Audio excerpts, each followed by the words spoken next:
Shabbat Shalom Nicole. Shabbat Shalom Lakah. Toda Yah for allowing us to see another Shabbat day. Prayfully we'll see many, many, many, many more. Can you read the psalm for us today, Bane? Yes. Tehillim. Zadeh Beit Walaf. Hallelujah. Hallelujah. It is a good thing to give thanks unto Yahweh, and to sing praises unto thy name, O Most High, to show forth thy loving kindness in the morning, and that faithfulness every night, upon an instrument of 10 strings, and upon the psaltery, upon the harp with a solemn sound. For thou, Yahweh, hast made me glad through thy work. I will triumph in the works of thy hands. O Most High, how great are thy works, and thy thoughts are very deep. A brutish man knoweth not, neither does a fool understand this. When the wicked spring as the grass, and when all the workers of iniquity do flourish, it is that they shall be destroyed forever. But thou, Yahweh, art most high forevermore. Flow thine enemies, O Most High, flow thine enemies shall perish. All the workers of iniquity shall be scattered. But mine horn shall exalt like the horn of a unicorn. I shall be anointed with fresh oil. Mine eye also shall see my desire on mine enemies, and mine ears shall hear my desire on the wicked that rise against me. The righteous shall flourish like the palm tree. He shall grow like a cedar in Lebanon. Those that were planted in the house of Yahweh shall flourish in the courts of our Elohim. They shall still bring forth fruit in old age. They shall be fat and flourishing, to show that Yahweh is upright. He is my rock, and there is no wretchedness in him. Hallelujah. Hallelujah. All right. Today's portion is called, what is it? Emord. Emord? Yeah, because it's with an E, so I don't know. It could be E or It's F. Emord. It's Emord. Okay. It is, what's the root word of that?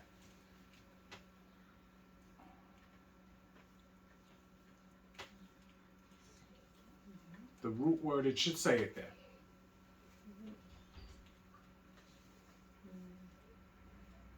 When you click on it in the portion, because it's in the first verse, right? What's the root word of it, Kalel?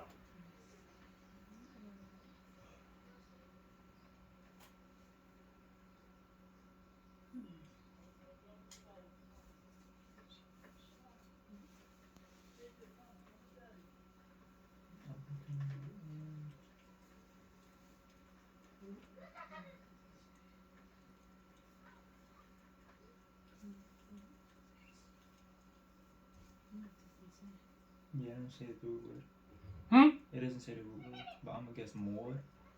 No. Click on the word in the interlinear, right? What does the word mean, first of all? What is it translated into? To say or to speak. To speak, right? Click on the word. I did. See the top of it? See the word that's at the top? In Hebrew? Right here? Yeah. What word is that? Amon. Amad, right? That's the root of it, Oh, right? yeah, no. Okay, that's what it's telling you. Okay? It means to speak. Okay. Right? As we say, and another rendition of it is as we read lemord, right? That's another conjugation of the word. Okay? So this is to speak. Okay? Because this we're gonna hear commands. Part of this portion is Wayekra 23, which it gives us the breakdown of the Kwadosh seasons, right? Yes. Yes? Yes. All right. Before we go there, I want to read something in Tehillim 34. Can everybody go there?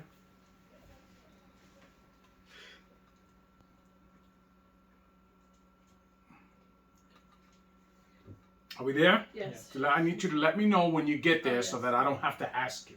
Yes. Go to verse 14.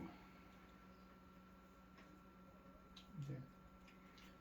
It says, "Depart from evil and do good. Seek peace and pursue it." Yes? Yes. It says, "The eyes of Yah are upon the righteous, and his ears are open unto his cry," right?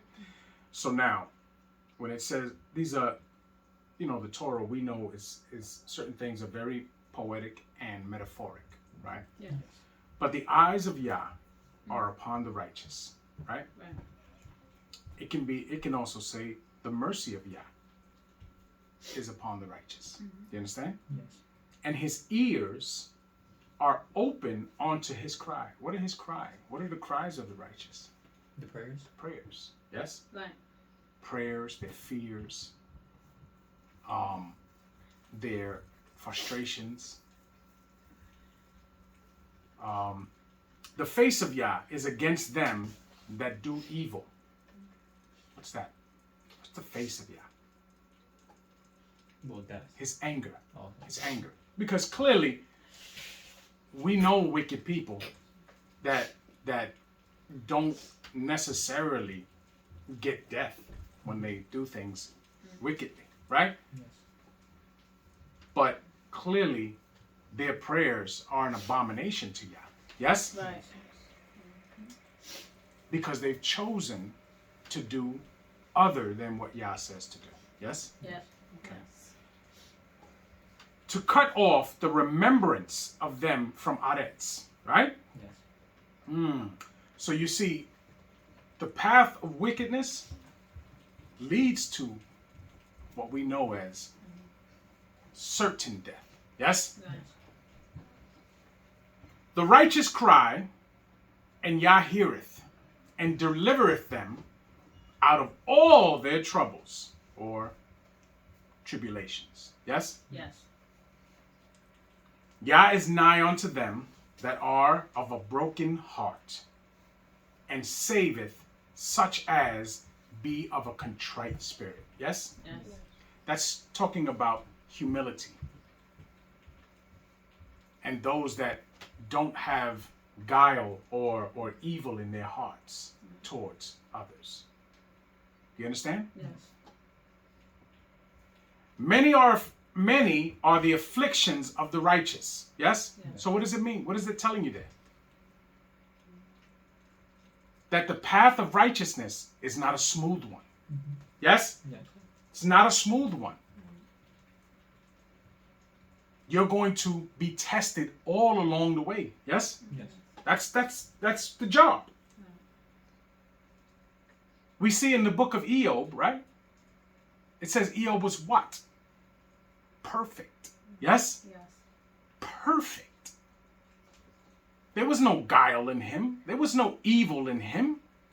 He was perfect. And yet, as we read his life story, and some take it as a precautionary tale, right? His life story was, how is he going to respond when affliction hits him?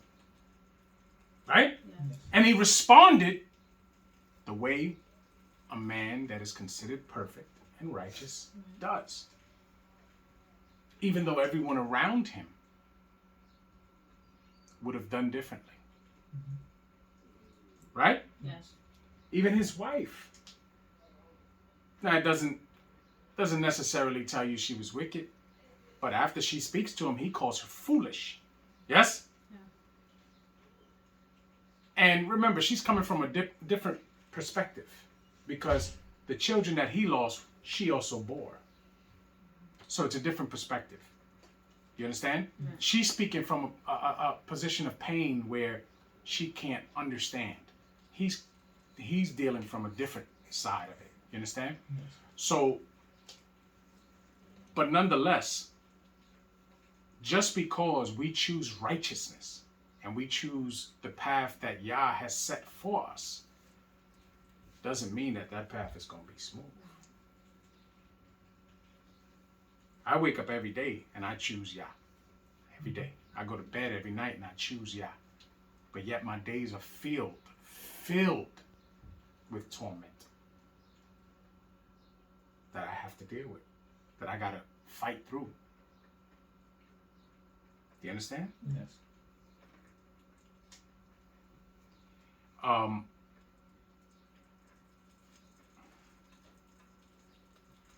And it says, but Yah delivereth him out of them all. Yes?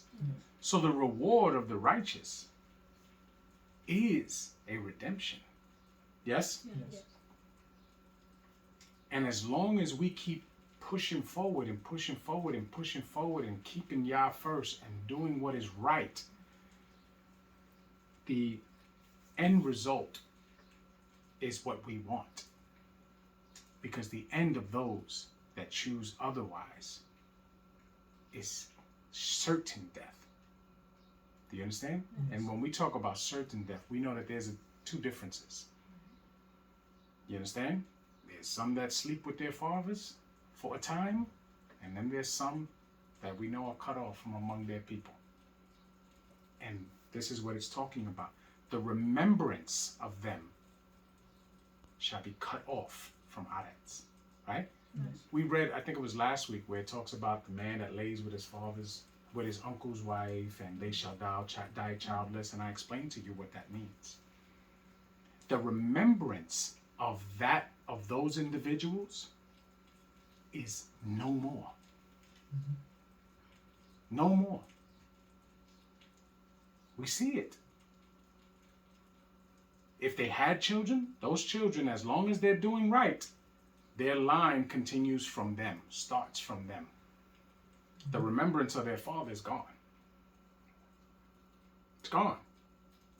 Right? Yes. Look at the situation of the man that was picking up sticks on Shabbat, right? We all come to know that is most likely speaking of Zelophehad, right? Zelophehad, his remembrance is what? There is none. We only know about it because a situation came up with what land that he had left. Remember, all of the land that he had left, there's no more, right? Because the daughters get it, and then they marry men from that tribe, and those men take that land and it becomes theirs. So after they're all married off, that land is no longer associated with him. Right? Yes. It's not. So, though for some reason people equate, especially Israelites, they equate keeping Torah in this place and trying to move righteously with prosperity here. Doesn't work that way. Doesn't work that way.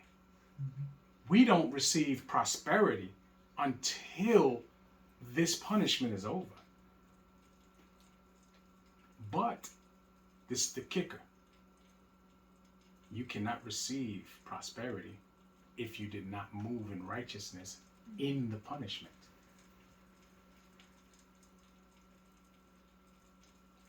Using terms like, I'm going to do whatever I can do in this time to survive, is going to get you nothing but death in the end. Well, we're in captivity, so we really don't have to keep these laws. That's going to lead you to death. That's going to lead you to death. Because Yah is not looking for those who give up here and say, I'm going to do what everybody else does here. No, Yah is looking for those that are going to see the problems, be living in the problems, and still make it their business to do what Yah says to do. Make it their business to do it. Do you understand? Yes. During the time of Noah, the world was what? Wicked. Wicked. And yet, Noah stood out. Right? Yes. What does it say? He was what? Perfect in his Generation. generation. Perfect in his generations. Did not Noah see everything that was going on in the world? Yes. Yes, he saw, right? He saw the wickedness and the evil that was going on. He could see it, right? He had eyes. He can discern it. But yet he made a conscious decision to do what was right in the eyes of Yah. And guess what? Yah blessed him for that. And when Yah decided that he was going to destroy what was going on here, he gave Noah and his family a way out. Yes? Yes. So I don't want to hear that you have to do what captivity does here, what these people do here in this place. Whatever word you want to use. If you don't want to use captivity, if you want to use exile, use exile. I don't care. Doesn't bother me. Doesn't change the objective. We still have to, every single day, choose to do what's right before the Most High. There's no option there. Even when Moshe was talking to the people, we all know he gives them a choice, right? He says, good and evil, right? Good is life, evil is death, right? But what does he tell them? Choose life. Choose life. Granted, you have the power to choose either one. But choose life. This one is better. Do you understand? Yes. This one is better. So even though he knew he was not going in with them, he still thought enough of them to tell them, to reiterate, choose life. Yes? Yes. This is what we're supposed to be doing every single day. Choosing life. Choosing life. Let's go into the portion. It's Wayekra 21. Yes. All right, who's reading first? I am. Let's go. Wayekra Kaf Aleph wa Aleph. Hallelujah. Hallelujah. Wayomer Yehovah Amoshe Emor. What is it? Emor. What is it? Emor. Okay, if you, I mean, I'm asking you, you're Oh, looking okay. at me like if you're going to see it on my Emor. forehead. Emor. It's right there. El Habo Hey. How, what is it? Hab. How, what is it? How, what is it? How, what is it? Hako. Hako Hanim. Hako Hanim. B'nai Aharon. Ve'amorta. Alehem. Len Nefesh. Lo. Oh, sorry, hold on. Yitama. Yitama. Be'a. What is it? What is it? Oh, Be'a. What is it? Where are you at? Oh, I'm at the last word. The last word? The last Okay, let's word. go. Be'amo. I don't know how to say this one. Be'amau. Be'amal. Okay, be'amau. Ki im lish a ro.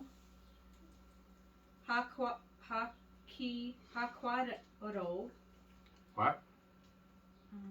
Hakwa ro. No. Rub. No. Wait.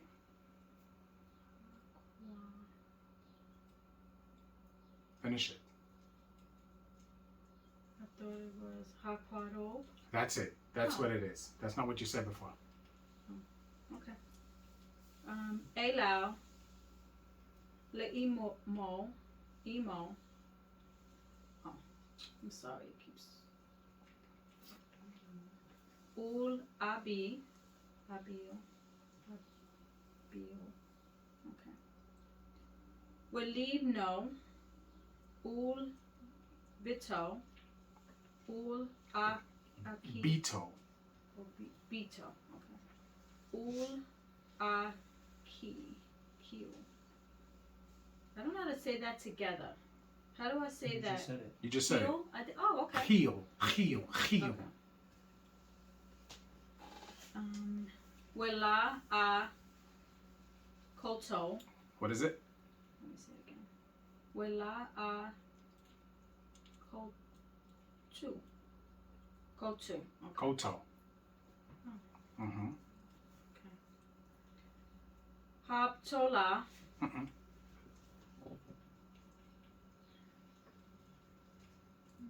Say it again. Come on. Let me see. Isn't it hab together? That's right, but that's not where the problem is. Hab What is it? Oh, okay, I got it. Habtula. Okay. Hak roba. Elau. Asher. Lo. Hayita. What is it? Hi. Oh, it is Haita. There you go. That goes together. Okay, Haita. Leish. La. Yitama. Hallelujah. Hallelujah.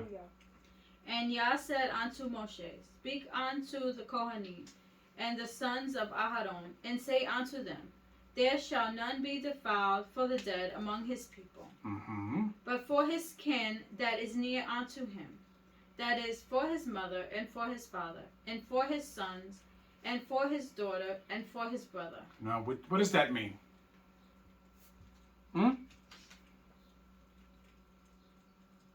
Anybody? Come on. So only his near family. Well, no, what does it mean? What is the whole thing? It says, there shall none be defiled by the dead among his people. Right? What does that mean? He can't be unclean from the dead. Right. Which means that when any of their relatives die, as long as they're near relatives, which is mother, father, brother, sister, right? Yes. And it's no, not brother, sister, daughter or brother, right? It says mother, Which means that father, and you son. have to prepare the body to be buried, right? Or to be put away, right? Yes. That would make you unclean because you have to touch a dead body, yes? Yes. But the Kohanim can only do it for their near kin. Yes? Tamshi. 3. And for his sister a Betulim, that is nigh unto Betula. him. Betula. Betulim is plural. Okay, Betula. That is nigh unto him, which have had no husband.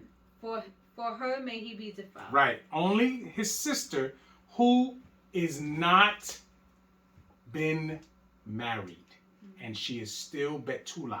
He can become unclean to prepare her to be put away. Right? Right. Tamshi. 4. But he shall not defile himself, being a chief man among his people, to profane himself. Right. So you stay away from the dead that's not near unto you that you need to deal with. Right? Tamshi. 5. They shall not make baldness upon their head, neither shall they shave off the corner of their beard, nor make any cuttings in their flesh. Right. So we understand that these things must have been taking place, right? And this is specifically for them. Okay? So now people will say, well, then does that mean that men of other tribes can't shave their head? Clearly it does not say that. Right?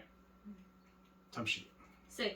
They shall be kadosh unto their Elohim, and not profane the name of their Elohim. For the offerings of Yah made by fire, and the bread of their Elohim, they do offer. Therefore shall they be kadosh. Now let me ask you a question. When the Kohanim are put into office, right? Into service, do they not vow? They do vow, right? So this is a situation where they can't do these things as to not break their vow, right? Yes. If they do any of these things, they have broken their vow, yes? Yes. Right.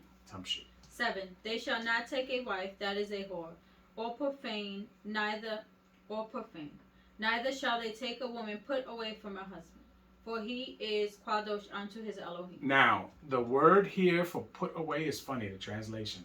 This means a divorced woman, right? In other places where it translates to put away, like in, I think it's Malachi. I think it's in Malachi. It's not saying divorce, but this is talking about divorce. So now, this the Kohanim cannot marry a woman who is not what? Betula. It's just no way around it. They can't marry a woman that's been divorced. They can't marry a woman that's not a Betula. You understand? This is not how that works. They are not to profane themselves. Yes? Yeah. Tamshi. 8. Thou shalt sanctify him therefore, for he offereth the bread of thy Elohim. He shall be kadosh unto thee. For I, Yah, which sanctify you, am kadosh. And the daughter of the Kohanim, The Kohen. the Kohen, if she profane herself by playing the whore, she profaneth her father, she shall be burnt with fire. So now, what is the punishment for a daughter of a priest who profaneth herself? She was burned with fire. Burned with fire. Do you understand? These are things that we don't even deal with in this time. There's so many things that we just don't do right because we've taken the custom of the nations. down to how we take wives. I tell you guys all the time, wives in the scripture were possession because you actually had to pay a father for his virgin daughter, which automatically makes the law of adultery about taking some other man's possession. But it's not the same nowadays, because the women that we marry, we didn't pay a dowry for. They didn't come to us untouched in most cases. So now adultery is not the same. It's still against the Torah, but it can't be looked at the same, because here it's the vow that a wife makes to her husband on how she's going to conduct herself. And if men are not making their wives vow to them, they are doing a disservice to themselves. Either way, if at any time she is considered your wife and she goes out and she's with somebody else, she has committed adultery. Do you understand? Right. At the end of the day, the punishment is going to eventually happen. The only difference is that you can't enforce that here. But it's going to happen. But us as men, it is our job to make sure that with the power that we do have, the little bit that we do have as power, we have to make sure that we render that power. And you must remove that woman from your presence. You remove her. And you never, ever, ever go back onto her. That's how we need to move. That's where we have our power. And Yah will handle everything else. Because, as we just read, Yah sees everything. And Yah will move on situations when Yah sees fit. Not when we think it should happen. It doesn't work that way. I've told you guys from birth that we are bound by Torah. Yah is not bound by Torah. Yah will deal with people in the way Yah sees fit. Yes? Yes. Yeah. We have plenty of examples of that. Right? Yes. A lot of people like to bring up the verse that says, a father shall not be punished for the sins of his son, and the son shall not be punished for the sins of his father. But that's for us. That's for human judgment. That's for us. Because we are bound by that. Most High is not bound by that. Most High clearly tells us He will visit the iniquity of the fathers upon the sons to the third and fourth generation of them that hate me. Right? To the third and the fourth generation that hate me. Right? Yes. We know of the situation with Noach. Right? Yes. Ham uncovered the nakedness of his father. We all know what that means, right? Yeah. And the product that came from that was Canaan, yes? Yes. And what happens? Canaan is cursed, yes? Yeah. Do we not know that? Yes. We do know that, right? Melech Dawid committed adultery and murder, yes? And yet, he was not put to death, right? Yes. Because there was not two witnesses to the situation. Because humans need two or more witnesses, yes? Right. To put someone to death. But yet he admitted it. Did he not admit it? Yeah. Yes. When the Most High sent his prophet Natan to ask him, what was his answer? Anybody remember? Well, we're going to paraphrase, but what he said was, there was a man who had but one sheep. And then there was another man who had an abundance of sheep. And that man with the abundance of sheep took the man with one sheep. He took his sheep. And he asked Melech Dawid, what should be done in that situation? Right? And Melech Dawid was strong with it. That man with all the sheep should be punished for for taking that man's one sheep, right? I think he might have said he should die, right?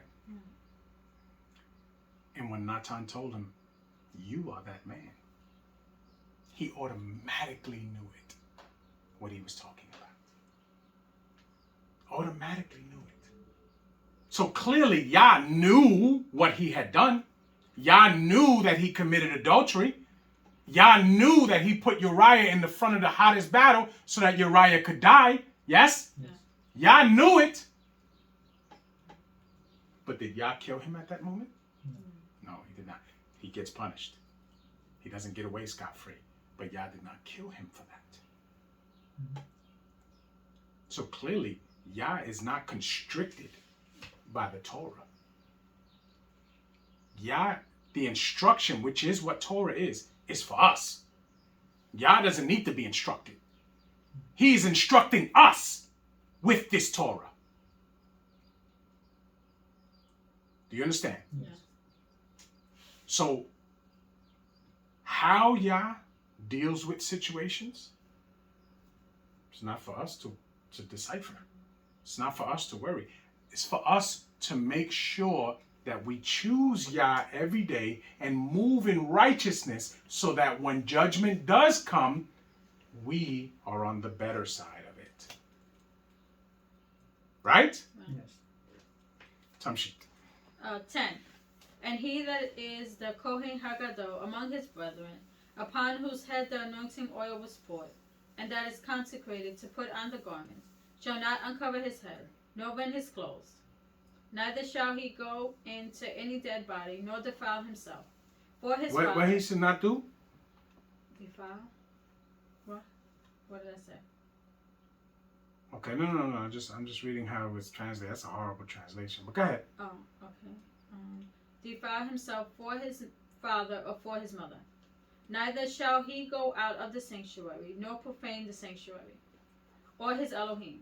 For the crown So of this is the Kohen Hagadol, right? Yes. So the Kohen Hagadol cannot make himself unclean for the dead, right? Right. For nobody. Yes? Yes. Someone under him has to take care of that situation. Right? Right. Tamshi. For the crown of the anointing oil of his Elohim is upon him. I am Yah. And he shall take a wife in her Betulim. Mm-hmm. A widow or a divorced woman, or profane, or an harlot, these shall he not take. Mm-hmm. So we see it's a reiteration. Right. Clearly, and it says here, it's funny how it says here divorced woman, but up there it says put away woman, right? So clearly, the reality is that none of them can marry women that are not untouched. You understand? Yes. That they have, they have to all be Betulim that they marry. Yes? Right. Tamshi. But he shall take a Betula of his own people to wife. Mm-hmm. Now it says of his own people. What does that mean? From the tribe of Levi. I mean, we would definitely have to say that of the tribe of Levi, right? Now, we know that the original, after this priesthood was set up, the original one, which is Aharon, he was not married to a woman of the tribe of Levi. But I guarantee you, when he married her, she was Betula. Guaranteed. Because they didn't do that. They didn't do that at that time. Men did not go out to marry women that were cast off from other men. Didn't happen that way. And women weren't running around living funky the way they live now. That was not so. Now, it's a badge of honor for women to be able to say, I make my own decisions. I deal with whoever I want to deal with. No, that cheapens you. That takes away the inherent value that you were born with. Tamshi. 15. Neither shall he profane his seed among his people, for I, Yah, do sanctify him.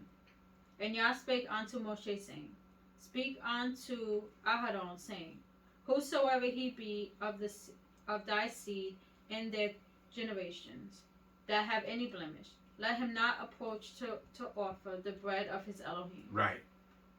For whatsoever man he be that have a blemish, he shall not approach a blind. He shall not approach There you go. a blind man, or a lame, or he that have a flat nose, or anything superfluous, or a man that is broken-footed or broken-handed. So now, anyone that is blemished mentally or physically cannot offer before the Most High. Yes? We understand that. Yeah. It's not saying that they are not,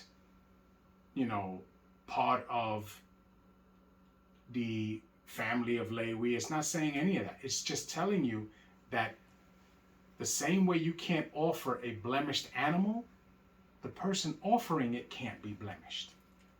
Do you understand? Nice. Tamshi. 20. Or crooked back, or a dwarf, or that have a blemish in his eye, or be scurvy, or scathed, or have his stones broken. No man that have a blemish of the seed of Aharon, the Kohen, shall come nigh to offer the offerings of Yah, made by fire. He have a blemish. He shall not come nigh to offer the bread of his Elohim. He shall eat the bread of his Elohim, both of the most Kwadosh and of the Kwadosh. So now he can eat of all of the stuff, right? He just can't bring it up to offer it. That's it. But he's allowed to eat of it. There's a situation where later on, Melech Dawid has a blemished man from Lewi come sit at his table to eat. Do you understand? Tamshi. 23. Only he shall not go in unto the veil, nor come nigh unto the tabernacle, because he have a blemish, that he profane not my sanctuary. Where you saw tabernacle? Oh. I just want to know, where did you see tabernacle? Only he shall not go into the veil, nor come nigh, unto the altar. Where'd you see tabernacle? I don't know. What does it? Wow. Tamshi. The altar, because he have a blemish, that he profane not my sanctuaries, for I, Yah, do sanctify them. And Moshe told it unto Aharon, and to his sons, and unto all Bnei Yisrael. Hallelujah. Hallelujah. Who's reading 22? I am. All right. Tamshi, whenever you're ready. Wayekra kaf beit wa aleph. Hallelujah. Hallelujah. Vaydaber Yahuwah el Moshe lemor. Daber el Aharon wa el Bnei. Hey. Psst. Give me my water. We ye naz u miquad she Bnei Yisrael willow hikalu et shem quad she asher haim ha dishim li ani Yahuwah emod alehem le dorot takem kel ish asher rab mikal zar akem el hakwada shim sorry asher yak dishu B'nai. You in the second verse? I'm the third. You in the third? Okay. B'nai Yisrael le Yahuwah with whom ato Allah winik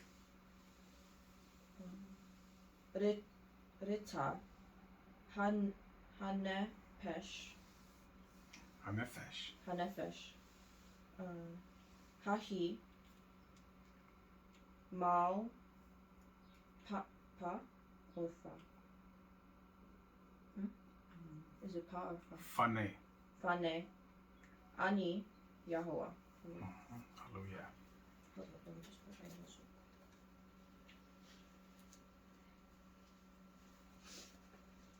one. Okay. 1. And Yah spake unto Moshe, saying, Speak unto Aharon and to his sons, that they separate themselves from the Kadosh things of Yah, and that they... Of what? Of what? How do I say it? Where'd you see that at? Are you... What did I say? You said of Yah. Oh, I'm sorry. Let me read that again. I don't Please know. do. I mean, I'm trying to figure out. Maybe you guys are looking at something else. I must have been looking at it. Speak unto Aharon and to his sons, that they separate themselves from the Kadosh things of Bnei Israel, and that they profane not my Kadosh name in those things which they Kadosh unto me. Which they separate unto me or sanctify unto me. Which one do you want me to say? Either one. Okay. Separate unto me, I am Yah. Say unto them, Whosoever he be of all your seed among your generations that goeth unto the Kadosh things, which which Bnei See, Israel, again, I'm sorry. what's going on? I don't know. I was looking at another thing. Which Bnei Israel separate unto Yah, having his uncleanness upon him. That soul shall be cut off from my presence. I am Yah. Mm-hmm. What man soever of the seed of Aharon is a leper, or hath a running issue, he shall not eat of the Kadosh things, Right. until he be clean. So now an uncleanness for these reasons will keep you from being able to eat of the Kadosh things. Yes? Yes. Tamshi. And whosoever touches anything that is unclean by the dead, or a man whose seed goeth from him, or whosoever toucheth any creeping thing whereby he may be made unclean, or a man of whom he may take uncleanness, whatsoever uncleanness he hath. The soul which hath touched any such shall be unclean until even, and shall not eat of the Kadosh things, unless he wash his flesh with water. And when the sun is down, he shall be clean, and shall afterward eat of the Kadosh things, because it is his food. That which dieth of itself, or is torn with beasts, he shall not eat to defile himself therewith. Now, we understand that, right? Yes. But there's also a situation where Right. if you do this, everyone else, in certain situations, if you're starving and that's what you have, you must bathe and wash your clothes and wait till the even to be clean, right? Tamshi. They shall therefore keep mine ordinance, lest they bear sin for it, and die therefore, if they profane it. I, Yah, do sanctify them. There shall no stranger eat of the Kadosh thing, a sojourner of the Kohen, or an hired servant, shall not eat of the Kadosh thing. Right, because that's only for the line of Aharon, yes? Yeah. You have to be within that situation to eat of the Kadosh thing, okay? We have a situation, right, where Melech Dawid is given showbread, right? Yes. And showbread is Kadosh, right? And it's only supposed to be eaten by the Kohanim. But in his situation, he was starving, right? And the Kohanim said, all we have is this. So either we let him starve or we give him this bread. So they chose to do the right thing and give him the bread. Do you understand? Yes. Tamshit. 11. But if the Kohen buy any soul with his money, he shall eat of it, and he that is born in his house, he shall eat of his meat. If the Kohen's daughter also be married unto a stranger, she may not eat of an offering of the Kadosh things. Right. And what is a stranger? Any other tribe. Any other tribe. If they marry their daughter off to someone else in another tribe, she cannot eat of the Kadosh things. And of course, her husband can't at all because he's from another tribe. Tamshi. But if the Kohen's daughter be a widow or divorced, and have no children, and is returned unto her father's house, as in her youth, she shall eat of her father's meat. But there shall no stranger eat thereof. Now, it's funny because if she be a widow or divorced and have no child, I want to know what that word is in Hebrew. What are they using for divorce?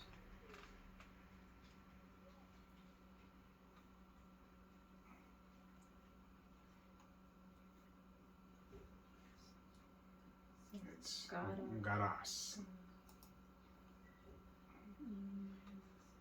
To drive out, expel, cast out, drive away, put away, thrust Yeah, so away. this is not talking about a bill of divorce. This is not talking about that. This is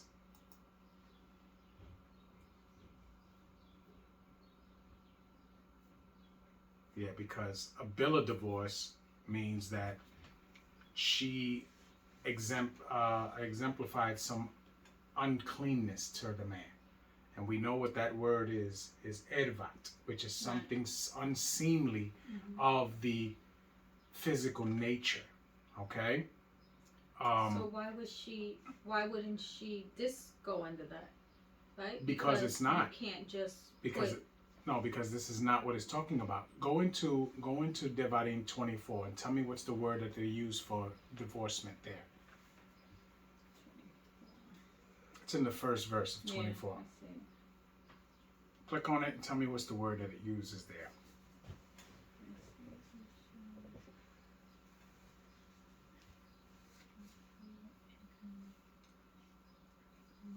I might have bill of divorcement. A bill is called, I don't know how to say it. Spell the it. Bill is S-E-P. No, not bill. The divorcement. It's K-R-I-T-U-T, I think. That's not how you spell. Spell it in Hebrew. Oh, in Can you Hebrew. stop? I'm sorry. I'm You sorry. do stop. You What do verse are it. you guys on? 24 and 1.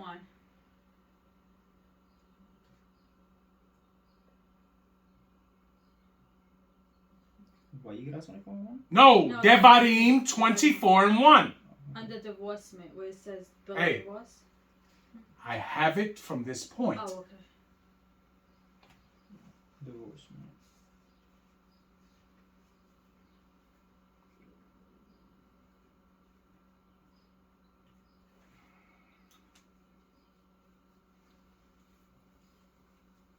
It's kitty toots. Okay, so now that's a different word.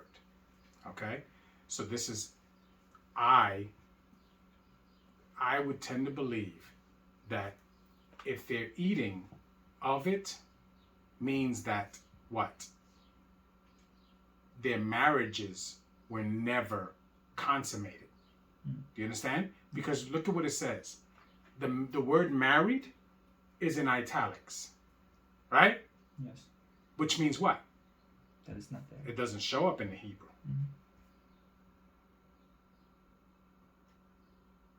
It says, it should say, if a priest's daughter also be unto a stranger, she may not eat of the Kwadosh things, right? What does that mean? And if she be a widow or divorced and have no children, why does it say that? And is returned unto her father's house, right? Where would you find that at? Where does this go with? A divorced woman, right? Read what it says. What happens to a divorced woman? There's steps, right? Read it. He finds some what? Ervat in her, right? Yes. Read it. Read what he has to do. It's in Devarim 24, right? You should have been there because that's where you read it from. Okay. When a man had taken a wife and married her, and it come to pass that she find no favor in his eyes, because he hath found some uncleanness in her, then let him write her a bill of divorcement, and give it in her hand, and send her out of his house. Stop. There's 3 steps there. What are the steps? So he found something erva in her. That's not. What's the step? What's the step after he finds that? That's the understanding that it needs to be done. What happens? Anybody? There's 3 steps. Says he writes her bill of divorce. That's first step. Gives it to her in her hand. Second step. And then sends her out of the house. Sends her out of his house, right? Right. Where does it say she goes? And she needs to fly and they go and be another man. It does not say she goes back to her father's house, right? Right. Her father's not going to take her back. Men, they're not going to take that back. You know why? Because she is a curse. They're not going to take her back. People argue this all the time. Oh, fathers are not going to take they're not going to leave their door. That's not true. That's not true. That's because fathers today are suckers. If your daughter does something against the Torah, which gives her husband the right to give her a bill of divorce, that's not something that you want to take back into your house. People don't like to hear that, but it's the truth. But there is a place where a woman who is not dealt with properly in the affairs of marriage, and she gets to go back to her father's house. Where is that? Anybody? You don't know this offhand? Like, it's not in, like, just in your brain of all the teaching? The first thing that comes to my mind is Shemot 21. That's exactly what it's talking about. Okay. Shemot 21. Now, that girl that goes back to her father, has any of those men dealt with her carnally? No. No, of course not. Of course not. Of course not. Because you can only deal carnally with someone who is your wife. Yes? Yes. That's what it's intended for, right? In those situations. So this daughter is sent back having not been dealt with that way. Do you understand? Which still makes her eligible to eat of the Kadosh things. Do we understand? Yeah. Okay. So the bill of divorcement is not what it's talking about here. Right? What it's talking about is a woman who, Shemot 21 was a situation, and the man that purchased her did not marry her or give her to his son. And if he did give her to his son, the son didn't want to deal with her. So he kept the duty of marriage away from her.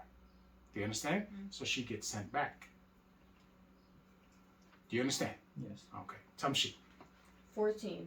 And if a man eat of the Kadosh thing unwittingly, then he shall put the fifth part thereof onto it, and shall give it unto the Kohen with the Kadosh thing. Right, which comes to understanding of he ate something that was not his. It was not for him. So it goes under the law of like stealing, right? Tamshi. Even though he did it by mistake. Tamshi. And they shall not profane the Kadosh things of Bnei Israel, which they offer unto Yah, or suffer them to bear the iniquity of trespass when they eat of their Kadosh things. For I'm interested into finding out when Melech Dawid ate the showbread, did he give it back with a fifth part? I want to see if that happened, because it would just fall in line with this situation. You understand? Tamshi. 17. And Yah spake unto Moshe, saying, Speak unto Aharon and to his sons, and unto all Bnei Israel, and say unto them, Whatsoever he be of the house of Israel, or of the strangers in Israel, that will offer his oblation for all his vows, and for all his freewill offerings, which they will offer unto Yah for an Olah offering, ye shall offer at your own will a male without blemish, of the beeves, of the sheep, or of the goats. But whatsoever hath a blemish, that shall ye not offer, for it shall not be acceptable for you. And whosoever offereth a sacrifice of shalom offerings unto Yah to accomplish his vow, or a freewill offering in beeves or sheep, it shall be perfect to be accepted. There shall be no blemish therein. We understand that, right? Yeah. So you give your best. You give your best. Remember, these men were shepherds. So their animals were very important to them. So of course, if you are a shepherd, that's your occupation, then you deal with these animals lovingly. You understand? So you know which one is the best one. And when you give up the best, that's part of, understanding that you love Yah more than all of that. Mm-hmm. You understand? Yeah. Tamshi. 22.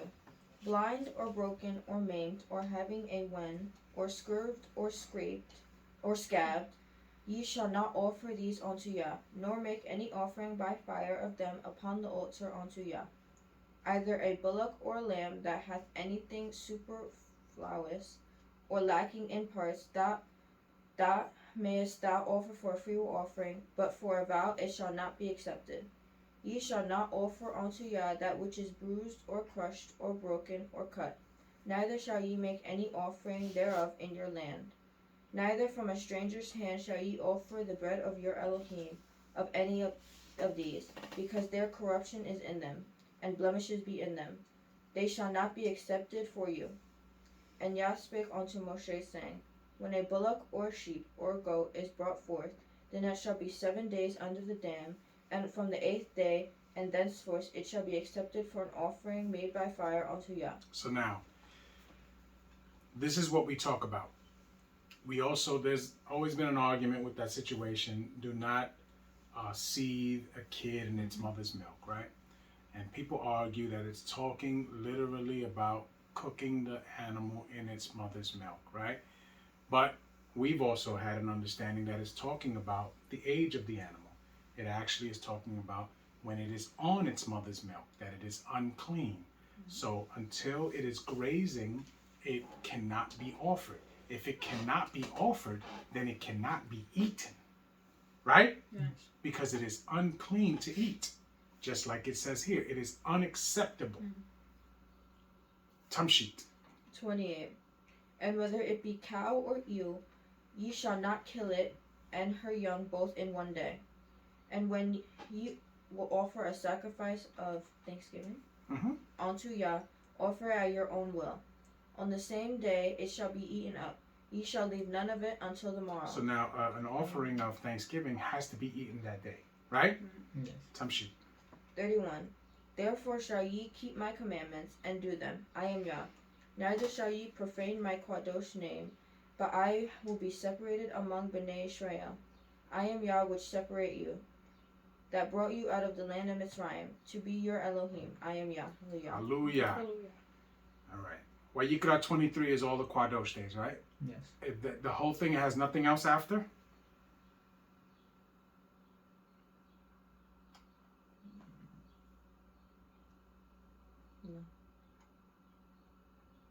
No, not that I see. Yeah, it's all the Kadosh days. So we've read this many times. Let's go to 24, okay? You ready, boy? Yes. Let's go. Wayekra, Kaf. Kaf, Hey. Wow. Hallelujah. Hallelujah. Waydaber Yahweh El Moshe Lemor. Sa. Et Bnei Yisrael. We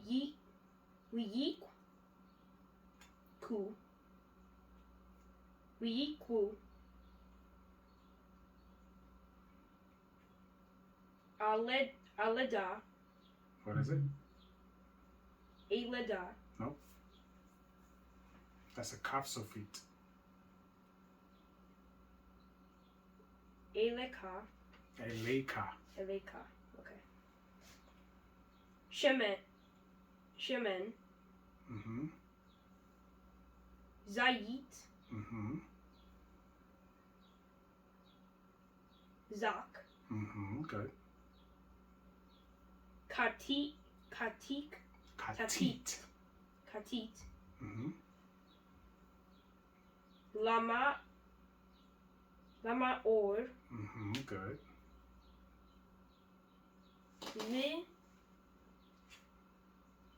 Liha lot. Liha lot. Good. Nar.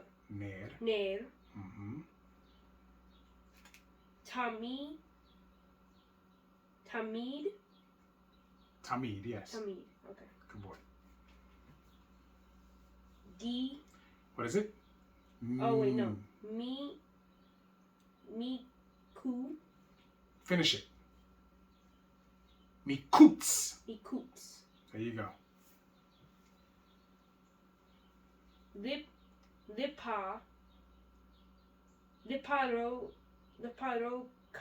Ket. Good boy. Liparoket.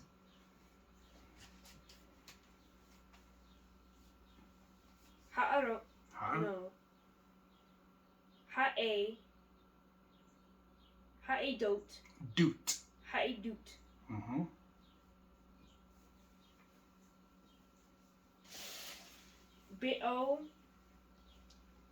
Be'ohel. Good boy. Let's go.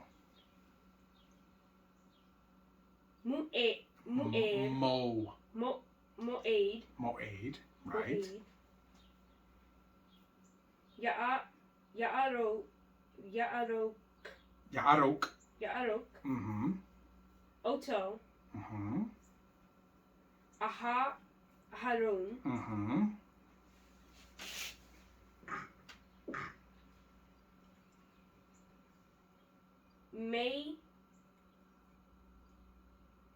Me'ereb. Mm-hmm. Ad.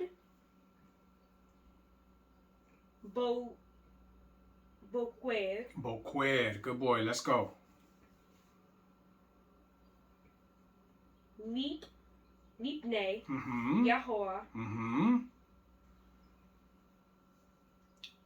Hamid. Samid. Mm-hmm.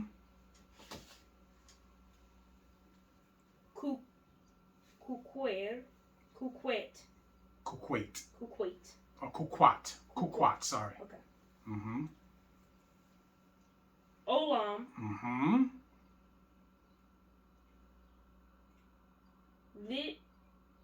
Lidorotekem.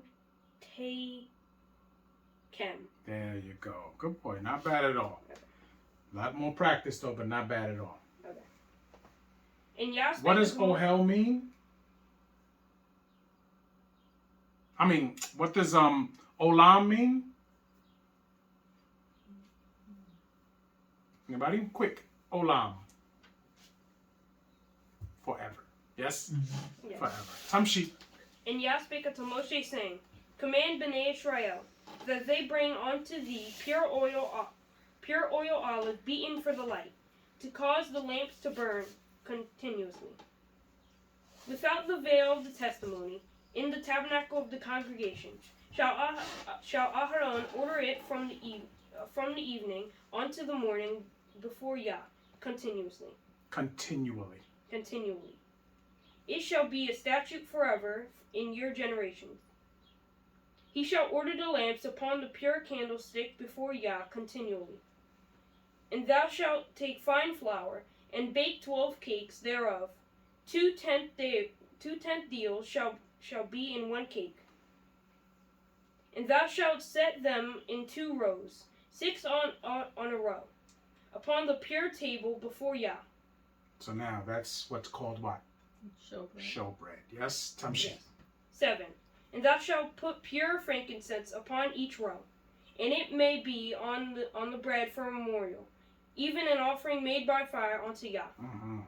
Every Shabbat he shall set it in order before Yah continually, being taken from Bnei Israel by an everlasting Covenant. And it shall be Aharon's and his sons, and they shall eat it in the Kadosh place, for it is most Kadosh unto him for offerings made of Yah. No. Made by Offerings of Offerings Yah, of Yah made by fire. by a perpetual statute. There you go. Come on. Calm down. And the sons of No. And the the son, son of an Israelitish woman, whose father was a Mitzrayim, went out among Bnei Israel, and his son of an Let's slow down. Okay. Slow down. And this How many times did you read this week? A few times. No, I don't want to hear a few. You should know this. You should be able to read it without any mistakes, Yes. right? And take your time. Let's go. And this son of the Yisraelitish woman, and a man of Yisrael, strove together in the camp. Stop. and the son of an Israelitish woman, right? What is an Israelitish woman? One married to another nation. A woman of Yisrael who is married and has children by another man from a nation, right? Yes. Because she is called by him after she is his wife, yes? Yes. Okay. But she is of Bnei Yisrael. So now she has a son, and he is part of the mixed multitude that leaves with them, right? Yes. Because we know that the mixed multitude is talking about these children that their fathers were dead. You understand? Right. And they had to come with their mamas, right? So there was some baby mamas or widows in Bnei Yisrael, right? During that time. So they brought them with them, and this particular man strove with a man of Yisrael, right? And we're going to see what happens. Tamshit. And the Israelitish woman's son blasphemeth. No. You didn't ask anybody how to pronounce this word? The whole week? No. Blasphemed the name of Yah. Yes? Yes. And cursed. Yes? Yeah. What did he do? Murder. He murdered him. Yes? Yes. He murdered him. Tamshit. And they brought him unto Moshe. And his mother's name was Shelomith, the daughter of Dibri, of the tribe of Dan. So now, his mother's name was Shalomi, right? The daughter of Dibri, of the tribe of Dan, right? Right. Because had he just fought the guy, right? Why would he be being brought up to Moshe? He committed murder. So now he must go up to the judge. Yes? Yeah. Tamshit. 12. And they put him in ward, that the mind of Yah might be showed them. Okay, they did what? Put him in. Put him in ward, right? What's in ward? Jail. That's their form of prison. Yes? Tamshit. 13. And Yah spake unto Moshe, saying, Bring forth him that hath cursed without the camp, and let all that heard him lay their hands upon his head, and let all the congregation stone him. So now, all those that knew what happened and witnessed what happened have to stone him. Yes? Right. Tamshit. 15. And thou shalt speak unto Bnei Israel, saying, Whosoever curseth Elohim shall bear his sin. Right. Now, when it says curseth, what's the word that it uses in Hebrew?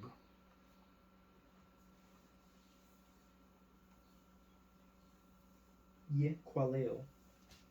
Or qualeo. What does that mean, Khalil? Does it give you any other understanding? Let me see. I keep pressing the word and it brings me to all the verses where it's been.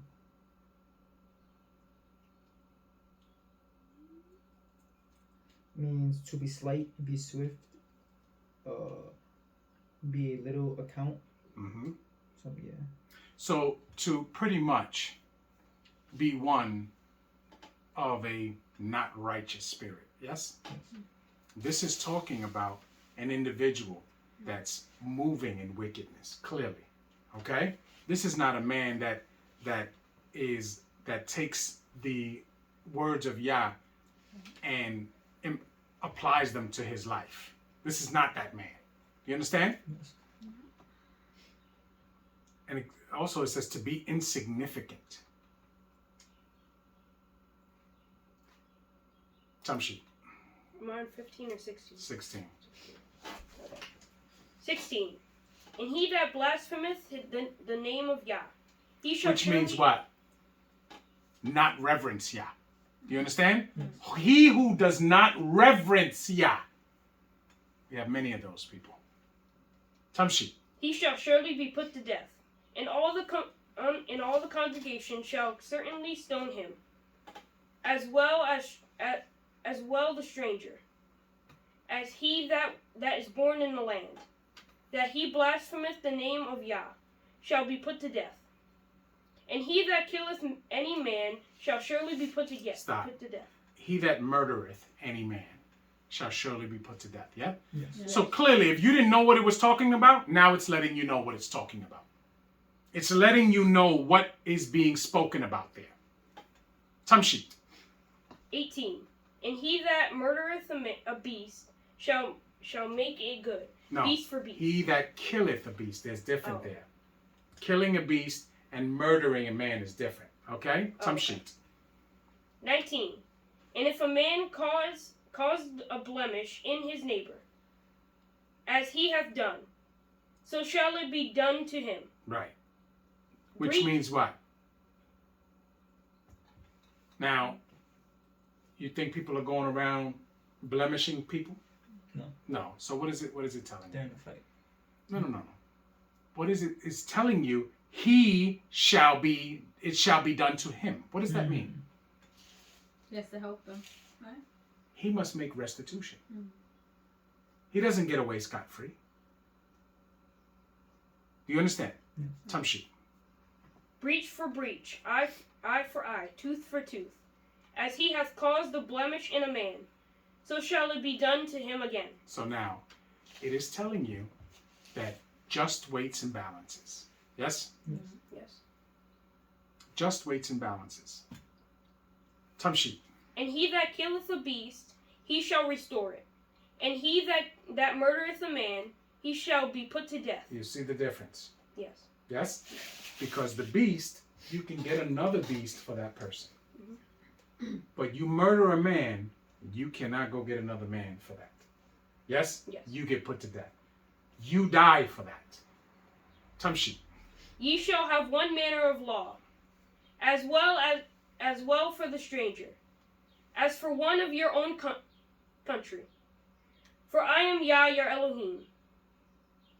And Moshe spake unto Bnei Israel, that they should bring forth him that had cursed out of the camp. Now, we see cursed, but we clearly know it should say transgressed. Yes? Yeah. Because he broke the commandments of Yah. He murdered a man. Yes? Yes. Tamshi. And stoned him with stones. And Bnei Israel did as Yah commanded Moshe. Hallelujah. Hallelujah. So now, when you leave transgressors to be living among you, that just invites others to transgress. Right? That's why our families are in shambles in this place. Because no one is held accountable for their madness. No one. And it just continues to go on. And we find more and more excuses to say that it's okay. It's not okay. It's not okay to be transgressing the commandments of Yah. It is not okay to move around in wickedness. There's never an occasion for that. Always seek to do right. It's never a wrong time to do the right thing, right? Yes. But it's always the wrong time to do wrong. You hear me? If that makes any sense. I'm not sure, but we'll go with it. Any questions on this portion? No? You don't have any questions? Talking to you. Me? Yes, you. All right. That being said, we're going to break and